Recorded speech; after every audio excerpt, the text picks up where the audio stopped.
I had spent nearly 2 years conducting fieldwork in the Wenatchee National Forest, grinding through a master's thesis on migratory corridors for elk populations. I was a man of data and hard science, someone who trusted scat samples and telemetry data over campfire stories and local folklore. I walked those woods with the arrogance of the educated, believing I had cataloged every predator and prey species that called this ecosystem home. I thought the forest was a puzzle I had already solved, a predictable grid of biology and behavior.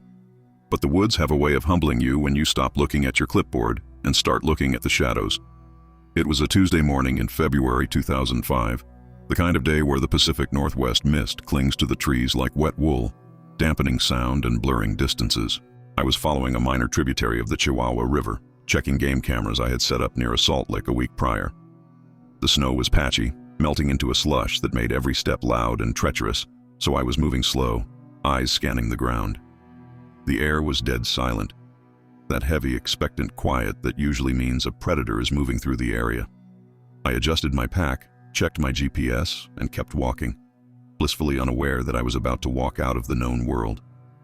I saw the movement first, a flash of dark russet color moving between the trunks of the old-growth Douglas firs about 70 yards upstream. My brain immediately autopiloted to bear, likely a black bear waking early from hibernation or a large grizzly moving through the territory. I froze, my hand going to the bear spray on my belt, waiting to see if it would catch my wind and bolt. But as I watched the shape move, the bear hypothesis began to disintegrate in real time. It wasn't shambling on all fours, it was gliding on 2 legs, stepping over deadfall with a stride that was impossibly long and smooth. The silhouette was massive, blocking out the gray light filtering through the canopy, cutting a hole in the scenery that my eyes couldn't make sense of. It paused by a cedar tree, reaching up with a hand, not a paw, to grasp a branch 7 feet off the ground. The sheer scale of it hit me like a physical blow. The shoulders were wide enough to span a doorway, tapering down to a waist that looked like corded steel. I stood there, a biologist with a degree on my wall, realizing that nothing I had learned in a lecture hall could explain what was standing 70 yards away. My hand started to tremble, a violent, involuntary shaking that rattled the zippers on my jacket. It wasn't just fear, it was a total systemic shock, a rejection of reality by my nervous system. I wasn't looking at a blurry photo in a tabloid or a suit in a movie. I was looking at a biological fact that was breathing steam into the cold air. The wind shifted slightly, carrying a scent down the ravine that made my stomach turn, a heavy, musky odor of wet dog and ozone. It was the smell of something wild and ancient, a pheromone signal that triggered a deep, lizard-brain panic I didn't know I possessed. I forced myself to move, driven by a desperate need to document the impossible, to prove to myself that I hadn't snapped. I slowly raised my camera, a heavy DSLR with a 400mm telephoto lens, fighting the tremors in my arms to steady the shot. The autofocus whirred, hunting for contrast in the mist, locking onto the dark mass against the green trees. Through the viewfinder, the blurry shape resolved into terrifying detail. Matted reddish-brown hair, thick muscle moving under skin, and the glint of moisture on fur. I held my breath, my finger hovering over the shutter release, afraid the click would shatter the moment. That's when it turned. It didn't swivel its head like an owl. It turned its entire upper body in a fluid, deliberate motion to look back down the trail. It knew I was there. It had known I was there the entire time. I froze, the camera pressed to my eye, waiting for the roar or the charge that would end my life. But there was no aggression in its posture, no baring of teeth or beating of the chest. It simply stood there, one hand resting on the cedar, looking at the small human with the glass eye. The face that stared back at me through the lens will haunt me until the day I die. It wasn't the face of a monster. It was a face of profound, ancient character. The nose was broad and flat, the skin dark and leathery, protected by a heavy, protruding brow ridge that shadowed its eyes. But it was the eyes themselves that broke me. They weren't black beads of instinct. They were amber, clear, and filled with a shocking intelligence. It looked at me with a calm curiosity, assessing me not as a meal, but as a novelty. We stood locked in that gaze for what felt like an hour, but was probably only 10 seconds. The creature didn't blink, didn't flinch, didn't show an ounce of fear for the man standing in its domain. I saw the steam rising from its shoulders, the way the fur clumped with mud on its legs, the scars of a life lived in the rough. It was real. It was flesh and blood and heat and breath. And in that silence, I realized that I wasn't the one studying the forest. I was the one being studied. Then, with a casualness that was almost insulting, it turned back to the creek. It didn't run away in a panic. It simply decided the interaction was over. It took one massive step, then another, moving with a silence that shouldn't be possible for something that weighed 800 pounds. It vanished into the mist and the trees, dissolving into the landscape as if it were made of smoke. I lowered the camera, realizing I hadn't taken a single photo. I was too busy having my entire understanding of the universe dismantled. I stood there alone in the quiet, knowing I had to go back to that spot, terrified of what I might find if I did. For 3 weeks, I existed in a fugue state, going through the motions of my life while my mind remained anchored in that ravine. I replayed the first sighting on a loop, dissecting every second, terrified that I had hallucinated the whole thing. The need to know, to verify the data, drove me back to the woods with an obsessive energy that overrode my fear. I packed heavy gear this time, motion sensor trail cameras, plaster for casting, and audio recorders, determined to capture hard evidence. I returned to the bend in the creek tributary, the air biting cold, my breath misting in front of me as I knelt to strap a camera to a birch tree. I was fumbling with the nylon straps, cursing the numbness in my fingers, when the hair on the back of my neck stood up in a wave of static electricity. It wasn't the sudden startle of a twig snapping. It was a slow, heavy pressure that descended on the clearing, silencing the birds. The woods didn't just go quiet. They felt occupied, as if the air displaced by a massive body was pressing against me. I froze, my hands still on the camera housing, and slowly turned my head to the left, peering into the dense undergrowth. I expected to see nothing, or perhaps a deer, but my heart knew better. He was there, standing less than 40 feet away, framed by 2 ancient hemlocks. Was the same massive figure I had seen weeks ago, but this time was different. He wasn't moving through the brush or catching a glimpse of me by accident. He was standing perfectly still, his arms hanging loosely by his sides, facing me squarely with a calmness that unnerved me more than aggression would have. He wasn't surprised to see me. In fact, the way he was positioned, leaning slightly against a tree, suggested he had been waiting for me to arrive. My heart hammered against my ribs, a frantic drumbeat that I was sure he could hear across the short distance. I didn't reach for my camera this time. I didn't even reach for my bear spray. I just stood up slowly, keeping my hands visible, locking eyes with a creature that science said didn't exist. At 40 feet, the details were high definition and undeniable. I could see the texture of the skin around his nose, dark and leathery like a well-worn saddle. I could see the way the reddish-brown hair thinned around his eyes and cheekbones, revealing a facial structure that was shockingly human. His face was a landscape of ancient character, rugged and weathered by the elements, with a broad, flat nose that flared as he scented the air. But it was the expression that shattered my composure. There was no predatory malice, no baring of teeth, no furrowed brow of anger. He looked contemplative, his head tilted slightly to the side, studying me with a gentle, intense curiosity. It was the look of an old man watching a child play with a new toy, a patient observation that suggested a deep, weary wisdom. He was looking at the camera trap in my hand, then back at my face, connecting the tool to the intent. The silence between us stretched for what felt like an eternity, a heavy, pregnant pause where the species barrier seemed to dissolve. I realized with a jolt that he wasn't afraid of me, and he wasn't afraid of my technology. He was allowing this proximity, tolerating my intrusion into his living room because he wanted to see what I would do. It felt less like a wildlife encounter and more like a diplomatic meeting, a silent parley in the neutral ground of the clearing. I felt a strange urge to speak, to say something to break the tension, but words felt small and clumsy in the presence of such raw biological majesty. He shifted his weight then, a subtle movement of massive muscle under the thick coat, and let out a low, soft exhale that puffed into the cold air. It wasn't a growl, it was a sigh, a sound of resignation or perhaps boredom. He lifted one hand, scratching his chest absently, a gesture so mundane and human that it made my knees weak. He was comfortable. He was standing 40 feet from a human being, a species that had hunted everything else to extinction, and he was relaxed. That trust, or perhaps arrogance, was more intimidating than any roar. I slowly lowered the camera trap to the ground, abandoning the installation, signaling that my focus was entirely on him. He watched the movement, his amber eyes tracking my hands, and gave a barely perceptible nod. It felt like an acknowledgement, a validation that I had made the right choice to stop fussing with the gadgets and just be present. In that moment, the scientist in me died, and the witness was born. I wasn't collecting data anymore. I was engaging in a relationship, however fragile and silent it might be. Then, he decided the meeting was adjourned. He didn't bolt. He didn't crash through the brush. He simply pushed off the tree he was leaning against and turned his back to me, exposing the massive width of his shoulders.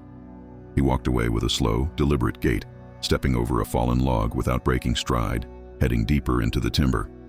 He looked back once, just before he vanished into the shadows, a final glance that felt like an invitation or a challenge. He was leaving the door open, seeing if I had the courage to walk through it. I stood in the empty clearing for an hour after he left, staring at the empty space where the impossible had stood. I realized that my schedule, my thesis, and my game cameras didn't matter anymore. He hadn't just appeared. He had made an appointment. The randomness of a wildlife sighting was gone, replaced by a terrifying certainty that he was dictating the terms of our interactions. I packed up my gear with shaking hands, knowing that I would be back tomorrow, and the day after that, caught in a gravitational pull I couldn't escape. After that second encounter, the pretense of random fieldwork evaporated, replaced by a routine that bordered on obsession. I wasn't tracking elk migrations anymore. I was keeping appointments with a ghost in the Wenatchee National Forest. My thesis gathered dust on my desk as I rearranged my entire life around the rhythms of that specific creek tributary. Terrified that if I missed a day, I would break the spell, I stopped sleeping through the night, waking up at 3 a.m. with a magnetic pull to drive out to the trailhead, convinced he was waiting. Nothing else mattered. Not my grades, not my friends, not the mounting debt of student loans. I was an addict, and the forest was my fix. He didn't appear randomly. A pattern emerged that was too precise to be mere coincidence, suggesting a schedule he had created for my benefit. It was always at the transitional hours, the gray twilight of dawn or the purple haze of dusk, when the human eye struggles to see clearly, but the forest comes alive. I would be sitting in my blind, shivering in the cold, and I would feel him before I saw him, a pressure wave of silence. The birds would go quiet, a heavy stillness would descend like a curtain, and there he would be. Sometimes he was close, leaning against a tree. Other times he was a dark silhouette on the ridge, a statue watching over his domain. On days he didn't show himself, he left clear messages to ensure I knew he had been there, inspecting my site while I was gone. I would arrive at my monitoring station to find a trail of massive footprints stamped deep into the mud or snow, fresh and sharp. They weren't the erratic wanderings of a foraging animal. They were laid out in a straight line, leading directly from the forest edge to my camera tripod. He was showing me his path, demonstrating his ability to approach my equipment undetected, leaving a signature that was unmistakable. It felt like a game of tag where I was always it, a playful taunt that proved his absolute superiority in this environment. The most unnerving aspect was the duration of his observation. He possessed a patience that was geologic in its endurance. There were times when he would stand in the deep brush, visible only as a patch of dark fur and glinting amber eyes, and simply watch me for hours. He wouldn't move a muscle, wouldn't scratch, wouldn't shift his weight, a stillness that was supernatural to a human used to constant motion. I would read a book or check my notes, pretending to be busy, while the weight of his gaze burned into the side of my head. He was cataloging my every breath, memorizing my routines with the focus of a predator or a scholar. As spring melted into summer, he began to test the boundaries of our proximity, shrinking the safety buffer between us. He would move closer while I was looking down at my notebook, closing the gap from 50 yards to 30 in complete silence. I would look up to find him standing much nearer than before, his head cocked, waiting for my reaction with intense curiosity. If I stayed calm, he stayed put. If I flinched or reached for my pack, he would drift back into the shadows like smoke. He was conditioning me, training me like a wild horse to accept his presence without panic, desensitizing me to the terror of his size. I started filling notebooks with observations that would have gotten me laughed out of the university, detailing behaviors that redefined animal. I noted how he used tools, snapping branches to create viewing windows in the brush, using leaves to wipe mud from his fur with fastidious care. I documented his reaction to weather, how he seemed to sense barometric pressure drops hours before the clouds even gathered on the horizon. This wasn't the behavior of a monster. It was the routine of a hominid perfectly adapted to his environment. He was bored by the deer, indifferent to the bears, but endlessly fascinated by the man with the notebook. He knew exactly what the cameras were, and his relationship with them was one of intelligent avoidance and mockery. Whenever I set up a trap, he would skirt the edge of the motion sensor's range, leaving tracks just inches outside the trigger zone. He understood the concept of the lens, the glass eye that stole his image, and he refused to be captured by it on my terms. Sometimes he would stand directly behind the camera, looking at the back of the housing, leaving a smudge of nose grease on the plastic case.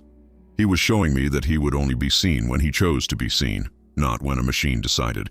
I realized I wasn't just studying a species. I was getting to know a distinct individual with preferences and dislikes. He had quirks. He disliked the sound of Velcro, wincing and retreating whenever I opened a pocket with that tearing noise. He seemed to enjoy the smell of the coffee I brought in a thermos, often lingering downwind when I poured a cup, inhaling the steam with flared nostrils. He had a scar above his left eye that crinkled when he looked at the sun, giving him a perpetually skeptical expression. I named him the Watcher in my notes, a title that felt appropriate for the silent sentinel who had hijacked my life. By late autumn, the dynamic shifted from passive observation to active engagement. He was tired of just looking. He wasn't just watching anymore. He was trying to bridge the gap between our worlds using more than just presence. He started making sounds when I was looking at him, soft grunts, chuffs, and chest rumbles that vibrated in the air like infrasound. He would gesture with his hands, pointing to things in the forest, a bird, a falling tree, the river, tracking my eyes to see if I followed. He was trying to direct my attention, to share his perspective of the world with me, testing my ability to comprehend. It dawned on me slowly, then with the force of a revelation. He wasn't just making animal noises to warn me off. He was speaking. There was a syntax to the grunts, a consistency to the gestures that implied a structured, intelligent language.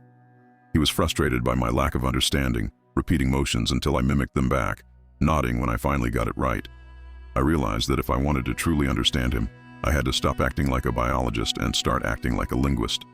I had to learn to listen not just to the sounds of the forest, but to the specific, complex vocabulary of a giant. By 2007, 3 years into our silent courtship, I had abandoned the pretense of traditional biology entirely. I wasn't studying an animal anymore. I was a clumsy student sitting in a classroom of moss and fur, trying to learn a language that hadn't been spoken by humans in millennia. It became clear that his grunts and gestures weren't random emotional outbursts. They were a structured system of communication with syntax, tone, and intent. I stopped trying to capture his image and started trying to capture his meaning, realizing that the bridge between us wasn't visual, but linguistic. I felt like a toddler in a room of adults, grasping at meaning while the giant waited patiently for me to catch up. I started carrying a high-fidelity field recorder, the kind used for capturing bird songs, and running it whenever he was near. I recorded hours of what researchers call samurai chatter, a rapid-fire, guttural patter that sounded like a mix of Japanese and low-frequency growls.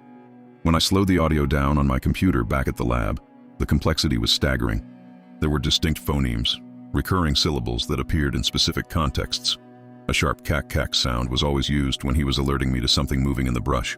A low, rolling whoop was a greeting, a signal that he was approaching the neutral ground. He seemed to understand that I was recording him, and sometimes he would lean in close to the microphone, vocalizing clearly, as if dictating a lesson. He would make a sound, point to a tree, and then wait for me to repeat it. If I butchered the pronunciation, which I usually did, he would let out a huff of air that sounded suspiciously like a laugh and do it again. It was a humiliating and humbling experience to be tutored by a creature I had been taught to fear. He was teaching me the nouns of his world: water, stone, deer, storm. The gestures were easier for me to grasp, a physical shorthand that bridged the gap where my vocal cords failed. His hands were massive, capable of crushing a skull, yet they moved with the grace of a sign language interpreter. A flat palm pushed downward meant stay or wait. A fist tapped against his chest meant me or self. He would often point with a single thick finger, directing my gaze to things I had missed. A hawk circling above, a shift in the wind, or a silent predator stalking the ridge. He was forcing me to see the forest through his eyes, upgrading my human senses with his guidance. He was endlessly fascinated by the tools I used to observe the world, realizing they were extensions of my own limited biology. He would stand beside me and examine my binoculars, mimicking the way I held them to my eyes, understanding that they made far things look near. One day, he gently took my notebook from my hand, his massive fingers turning the pages with delicate precision. He looked at my sketches, then at the trees they represented, and nodded. He understood the concept of recording information, of externalizing memory onto paper. It was a shared intellectual moment that proved he wasn't just surviving, he was thinking. The most powerful component of his language, however, was the one I couldn't hear with my ears: infrasound. He could emit a low-frequency rumble from his chest, a vibration below 20 hertz that I felt in my sternum before I heard it. It was a physical sensation of pressure, a fear frequency that he could modulate. He used it to freeze prey, but with me, he used it as a mood regulator. A soft purring rumble meant approval or safety, calming my heart rate instantly. A sharp, jagged pulse of infrasound meant freeze or danger, hitting me with a wave of dread that stopped me in my tracks. One afternoon, he combined all these elements to teach me a complex concept: anticipation. The sky was clear, but he kept pointing to the west, making a low swirling motion with his hand and emitting a deep anxious rumble. He repeated the gesture until I looked at my barometer and saw the pressure plummeting. An hour later, a freak storm slammed into the valley with hurricane-force winds. He had told me it was coming long before the clouds arrived, trying to warn the hairless ape to seek shelter. It was the first time I realized he wasn't just talking about the present, he was talking about the future. We developed a pidgin language, a mix of his signs, my words, and shared sounds that allowed us to communicate basic ideas. I could tell him I am leaving or I am hungry, and he would understand. He could tell me quiet or follow, and I would obey without question. The isolation of the woods faded because I was no longer alone. I was in a constant dialogue with a peer. The fear of the monster evaporated, replaced by the frustration of the language barrier. I wanted to ask him the big questions. Who are you? How many are there? Why me? But we were stuck discussing the weather and the deer. The breakthrough in our relationship wasn't just academic, it was emotional. Through his language, I learned his personality. He had a dry sense of humor, often mocking my clumsiness in the brush. He had a deep well of patience, tolerating my ignorance for years, and he had a profound capacity for sadness, often sitting in silence and staring at the logged ridges in the distance. He wasn't a biological machine. He was a person with a history and a perspective. Learning his language was the key that unlocked his humanity in my eyes. By the spring of 2009, his communication shifted again, becoming more urgent and specific. He stopped teaching me words for tree and rock and started focusing on concepts of trust and family. He would point to himself, then to the dense timber, then to me, repeating a specific soft vocalization I hadn't heard before. His demeanor changed from the casual teacher to a nervous parent. He was preparing me for something, laying the groundwork for an introduction that required absolute understanding. I didn't know it then, but he was asking me if I was ready to meet the rest of his world. Spring arrived late in 2009, the snow melting into a thick, persistent mud that made the hike to my observation site a grueling slog. I sensed a shift in the atmosphere weeks before the actual event. The watcher was behaving with a nervous energy that was entirely out of character. He would arrive early, pacing the perimeter of the clearing, scanning the tree line with a frantic intensity that set my own nerves on edge. He wasn't looking for threats to himself. He was clearing the area for something else. He would stand for long periods, looking back into the deep timber, then at me, as if weighing the risk of a decision he had already made. On a Tuesday morning, the air thick with the scent of blooming skunk cabbage, he finally committed. He stepped out of the shadows first, moving to the center of the clearing with a posture that was stiff and alert. He didn't greet me with his usual nod. He stood broadside, making himself as large as possible, acting as a visual and physical shield for whatever was behind him. He let out a low, soft whistle, a sound I had learned was a safe signal, directed not at me, but backward into the dense hemlocks. My heart hammered against my ribs as I realized this wasn't a solo visit. The curtain was about to be pulled back on his private life. Then, movement flickered in the dark green of the undergrowth, hesitant and shy. A second figure stepped into the dappled sunlight, moving with a gait that was less confident than the watchers, placing its feet carefully to avoid snapping twigs. It, or she, as I immediately sensed, was smaller, standing perhaps 6.5 feet tall, with a more slender build. Her coloration was striking, a lighter, tawny brown that verged on blonde around the face and chest, contrasting sharply with his dark russet coat. She stayed glued to the tree line, one hand gripping a trunk for security, eyes wide and fixed on me with terrified curiosity. I stopped breathing, terrified that even the sound of my inhalation would spook her back into the wild. This wasn't just another Sasquatch. This was family. The dynamic between them was instantly recognizable and profoundly human. He turned to her, his posture softening, and made a soft, rumbling sound in his chest, a reassurance that it was safe to come forward. She looked at him, then at me, her body tense, coiled to run at the slightest provocation. I saw in her the instinctual fear of my species that he had somehow overcome, the ancestral dread of the small, hairless destroyers. He positioned himself deliberately between us, blocking my direct line of sight to her, controlling the interaction with absolute authority. He was the bridge, the negotiator ensuring that his two worlds didn't collide violently. He looked at me with a stern warning glare that needed no translation. Do not move. Do not scare her. This is the most important thing I have ever done.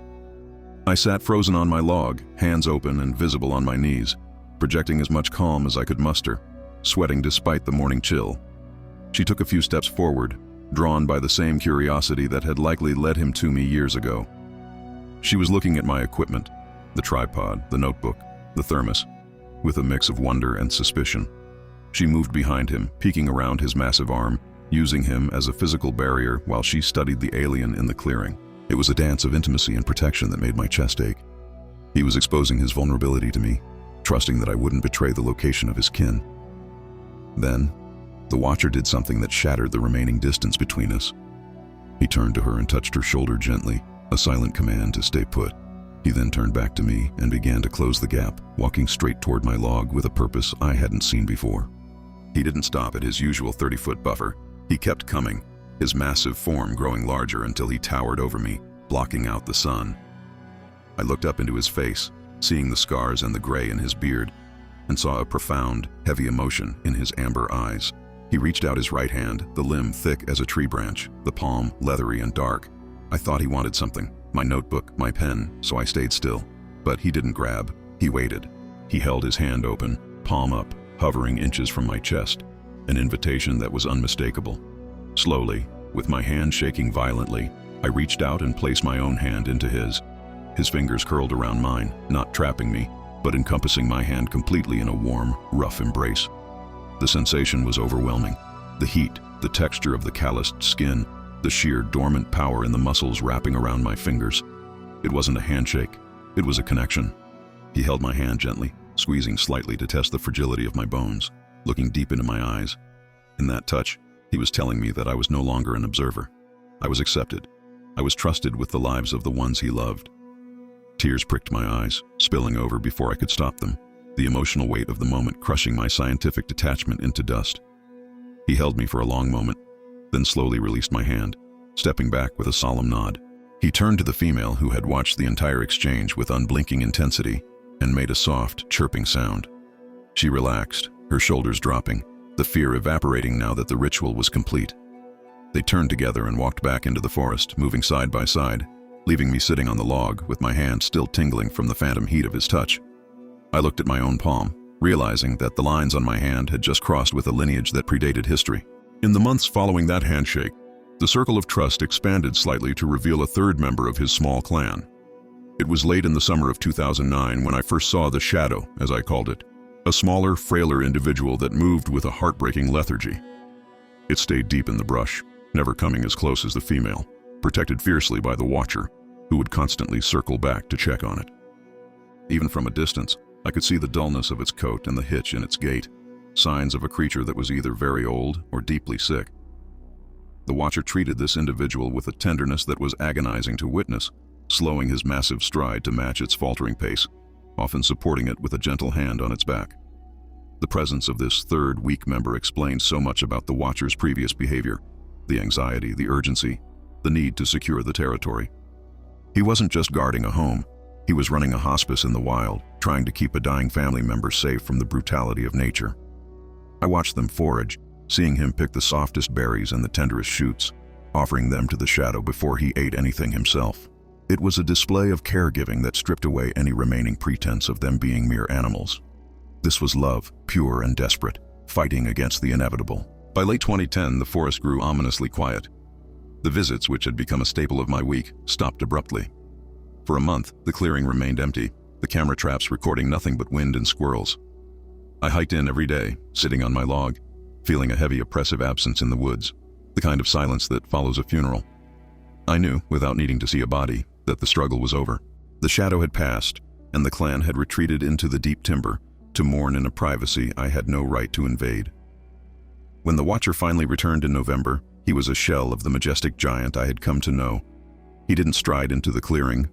He drifted in, his shoulders slumped forward, his head hanging low.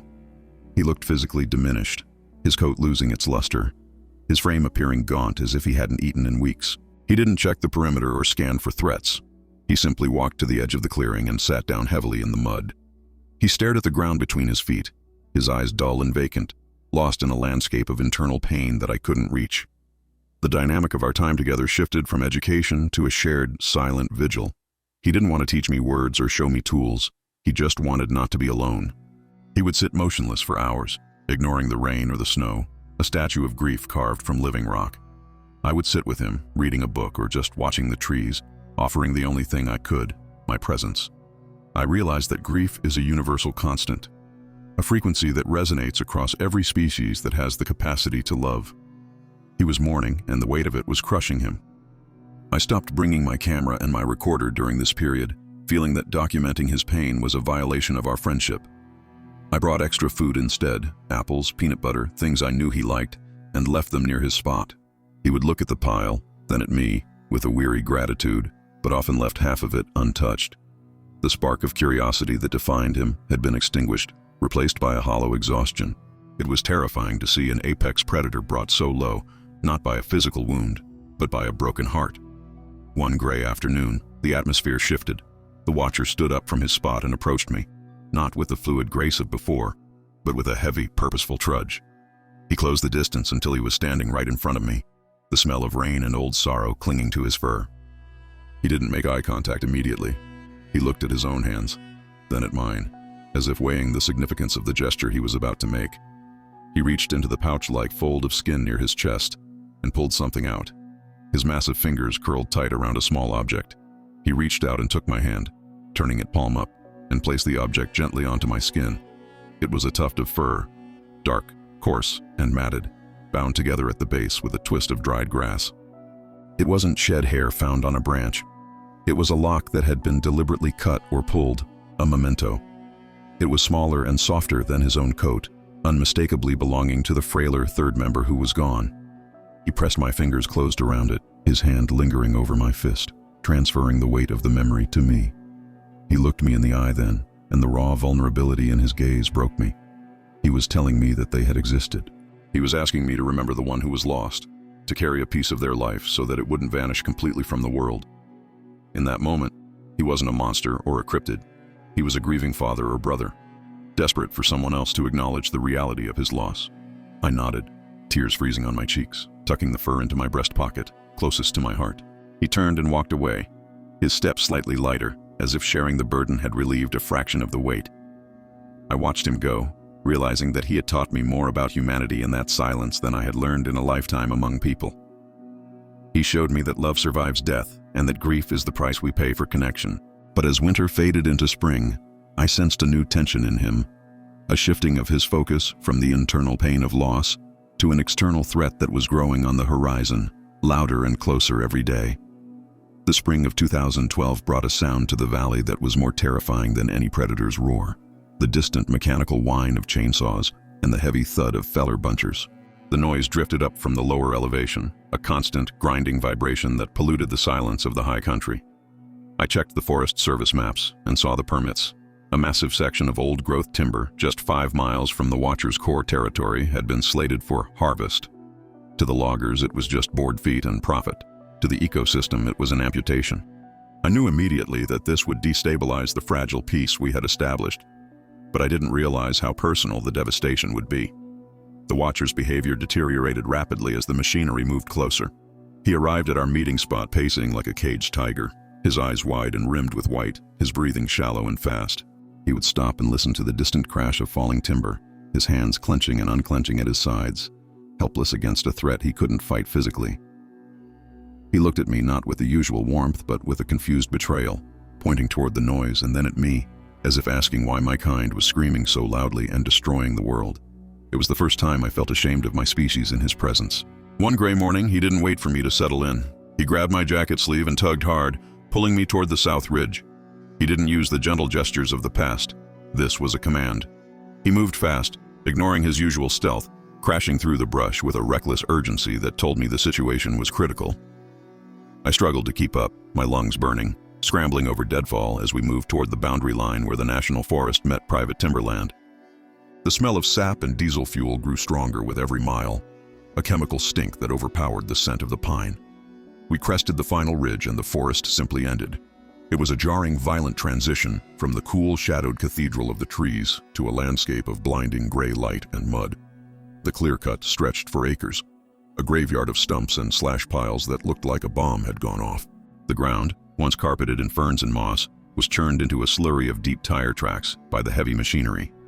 It was a scene of absolute biotic cleansing, silent except for the wind whistling over the broken remains of trees that had stood since the Revolutionary War. The Watcher walked out to the edge of the tree line and stopped, his massive body trembling. He looked out over the wasteland, letting out a low, keen whine that sounded like a wounded dog. This wasn't just a loss of resources, it was the erasure of his map. He pointed a shaking finger at a specific cluster of stumps near the center of the cut, massive ancient cedars that were now just flat tables of wood bleeding sap. I realized with a sick feeling that those trees had likely been markers, shelter trees, or perhaps ancestral sites that held meaning I couldn't comprehend. He walked out into the open, ignoring the exposure, and knelt beside one of the massive stumps. He ran his hand over the rough chainsaw marks, touching the rings of the tree's life, tracing the violence of its death. He picked up a handful of the wood chips, smelling them, then crushed them in his fist and let the dust fall through his fingers.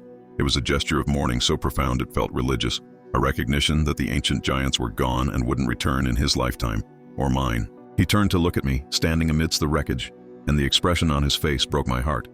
It wasn't anger. Anger implies a hope for change. It was a deep, crushing despair, a realization that the enemy was unstoppable and everywhere. He looked at the yellow machines parked in the distance, silent for the weekend, then back at me, connecting the metal beasts to the man. He was showing me the cost of my civilization, forcing me to stand witness to the murder of his home. I walked out to join him, my boots sinking in the mud, feeling the heavy, accusatory silence of the stumps. I wanted to apologize, to explain that I wasn't like them, that I fought for conservation, but the words died in my throat. Arguments don't bring back old-growth forests. I stood beside him, and for the first time he didn't offer me comfort. He let me feel the full weight of the grief. We stood there for an hour, two beings from different worlds united by the tragedy of a third world, the industrial one, that consumed everything in its path. Then he stood up and let out a sound I had never heard before, a scream. It wasn't the aggressive roar of a territorial display. It was a scream of anguish that started low in his chest and rose to a deafening shriek. It echoed off the bare hillsides, a raw, jagged sound that carried for miles, announcing his pain to the empty sky. It was a eulogy for the land, a final protest against the encroaching darkness. The birds in the remaining trees went silent, and even the wind seemed to die down in reverence to the giant's sorrow. He turned abruptly and walked back toward the safety of the remaining tree line, his shoulders slumped, defeated by an enemy he couldn't touch. I followed him, leaving the mud and the machinery behind. But the damage was done. The sanctuary had shrunk. The buffer zone was gone. And as we walked back into the twilight of the deep woods, I realized that he wasn't just mourning the trees. He was mourning the end of his time. The walls were closing in, and the lessons he had to teach me were shifting from how to live in the woods to how to die with dignity when the woods are taken away. The years following the clear cut were a slow, quiet fade for the watcher. Time, which seemed to move differently for him in his prime, finally caught up, turning his reddish-brown coat to a dusty, distinguished gray. His movements, once fluid and ghostly, became stiff and deliberate, the arthritis of a life spent sleeping on cold ground settling into his massive joints. Our visits became less about exploration and more about stillness. He couldn't patrol the ridges like he used to, so we sat. In those long, silent sessions, I realized he had stopped teaching me about the forest and started teaching me about the creature sitting next to him, the human. He held up a mirror to my species simply by existing, exposing the frantic, hollow nature of the way we live. I would arrive at the site checking my watch, worrying about grant funding, vibrating with the anxiety of the real world. He would just be there, absolute and unmovable, watching a single dragonfly hover over the water for 20 minutes. He taught me that my urgency was a sickness, a desperate need to fill silence with noise and stillness with action. He showed me that true power wasn't in doing, but in being, in fully inhabiting the moment without looking for the next one. He demonstrated a curiosity that was completely devoid of greed, a trait I had never encountered in my own kind. When he looked at my gear, my binoculars, my boots, my pen, he wanted to understand them, but he never wanted to possess them. He had no concept of hoarding, of ownership, of taking more than he could carry in his hands. It stood in stark contrast to the loggers who had stripped the valley next door, men who looked at a tree and saw only money. The watcher looked at a tree and saw a shelter, a cousin, a life. He showed me that we are defined not by what we build, but by what we leave alone.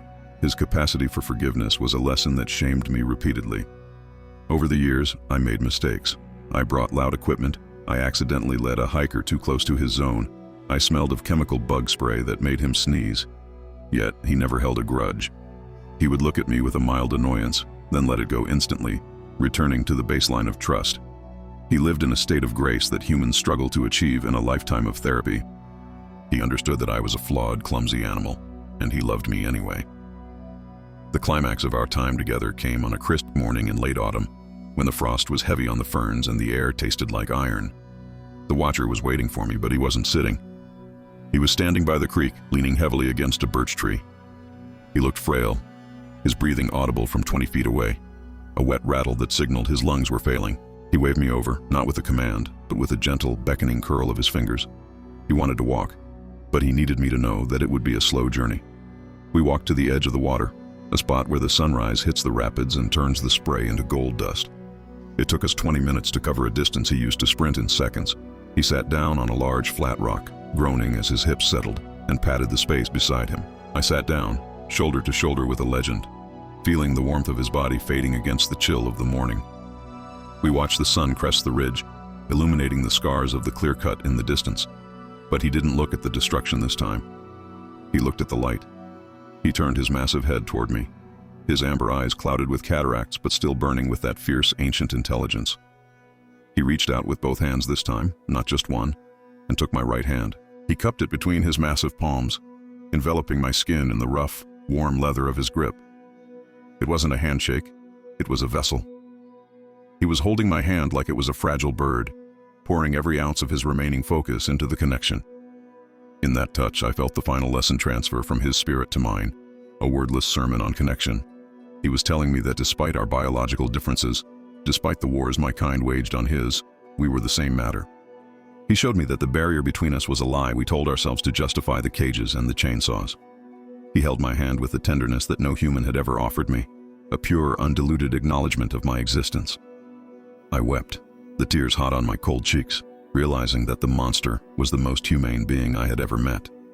He held on for a long time, until the sun was fully up and the birds began to sing the morning chorus. Then he gently squeezed my hand one last time and let go. He didn't look back at me. He stood up with a groan of effort, steadied himself against the air, and turned toward the deepest, darkest part of the ravine, the place where the shadows never lift. He walked away slowly, his gray fur blending into the mist, stepping out of my life and into the myth. I never saw him again.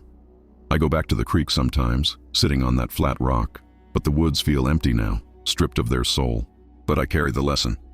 I walk slower, I listen more. I try to live with the grace he showed me. The Watcher didn't just teach me about Bigfoot, he taught me about the failure of modern man.